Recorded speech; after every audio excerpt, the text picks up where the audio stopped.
Buenas de nuevo a todos y a todas.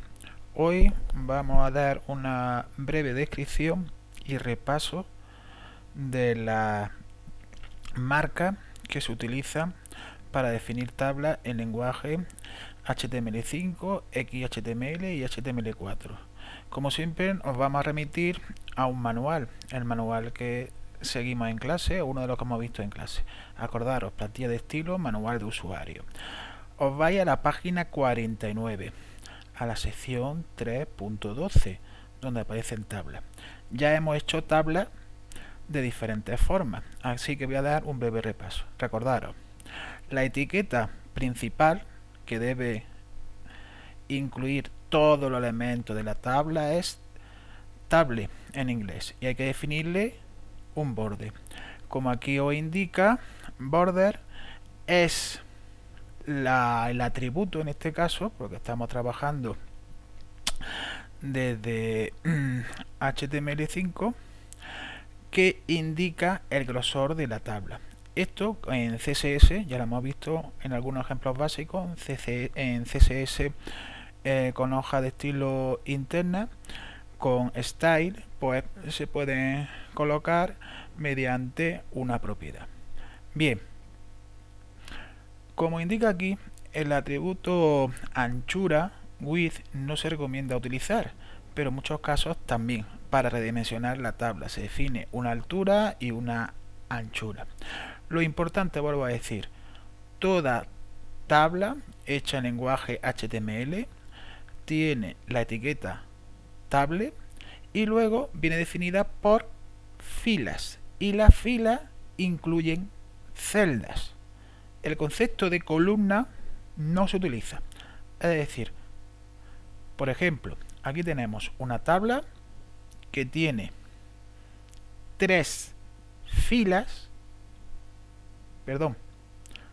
dos filas, y dentro de cada fila tenemos 1, 2, 3, 4, 5, 6 celdas.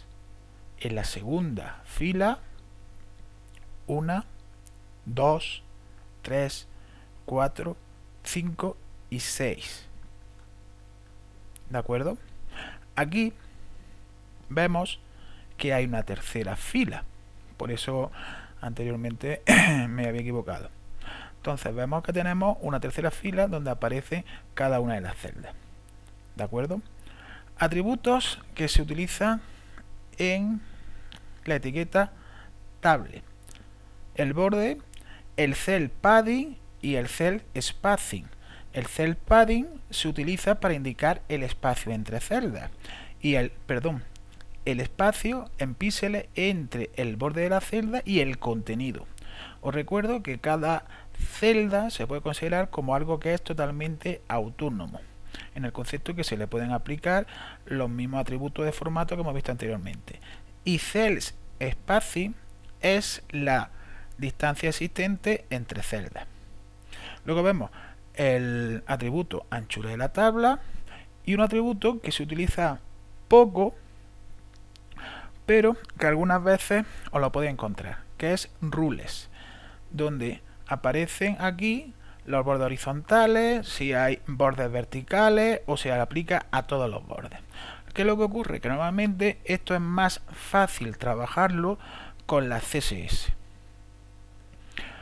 Otra cosa interesante es que, como ya hemos visto en ejemplos que hemos realizado, una tabla sigue la estructura de encabezamiento, cuerpo y pie. Por eso se suelen definir unas celdas especiales o específicas, y nos podemos encontrar la existencia de TH. ¿Qué es TH?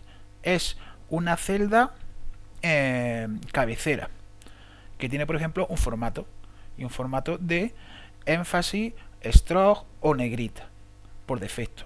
Estamos acostumbrados a que las etiquetas de cabecera solamente se coloquen, entre comillas, en la primera fila, pero se puede colocar en cualquier lugar. ¿De acuerdo?